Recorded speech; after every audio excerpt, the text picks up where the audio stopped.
خواب میں چاول دیکھنا، یہ چاول دیکھنے کی اسلامی تعبیر۔ بسم اللہ الرحمن الرحیم، السلام علیکم ورحمۃ اللہ وبرکاتہ۔ اگر آپ خواب میں چاول دیکھتے ہیں، چاول پکے ہوں یا کچے، تو عموماً یہ برکت، رزق میں روزی اور محنت کے نتیجے میں کامیابی کی علامت ہے۔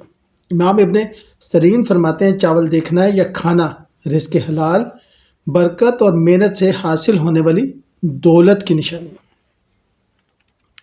خواب میں پکے ہوئے چاول دیکھنا یا کھانا بہت نیک خواب ہے۔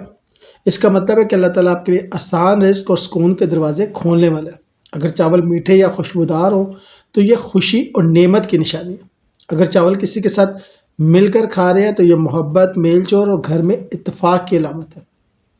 اللہ تمہیں پاکیزہ رزق اور دل کا سکون عطا کرے گا۔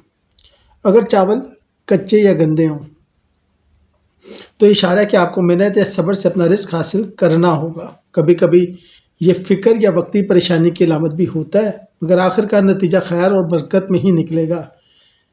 یہ آزمائش تمہیں رزق حلال کی نعمت تک پہنچانے والی ہے۔ اگر چاول دھو رہے ہو یا صاف کر رہے ہو، یہ خواب بتاتا ہے کہ آپ اپنی زندگی یا رزق کو پاکیزہ بنانے کی کوشش کر رہے ہیں۔ روحانی طور پہ توبہ دل کی صفائی اور نیت کی درستگی کی علامت ہے۔ اللہ تمہارے رزق سے ناپاکی دور کر رہا ہے اور برکت بڑھا رہا ہے۔ اگر چاول گر جائیں یا ضائع ہو جائیں، یہ ایک وارننگ ہے کہ آپ کو اپنے رزق، وقت یا موقع کا خیال رکھنا چاہیے۔ ممکن ہے کوئی بے احتیاطی یا غفلت آپ کے فائدے کو نقصان میں بدل دے۔ نعمتوں کی حفاظت کرو ورنہ وہ چھین بھی سکتی ہیں۔ اگر کسی کو چاول دیتے یا تحفہ کرتے دیکھے، یہ خواب صدقہ، مدد یا دعا کی قبولیت کی علامت ہے۔ اس کا مطلب ہے کہ آپ کے ہاتھ سے دوسروں کو رزق یا سکون ملنے والا ہے۔ یہ بھی ہو سکتا ہے کہ آپ کسی نیکی کی وجہ سے اللہ آپ کو کئی گنا واپس کرے۔ شکریہ۔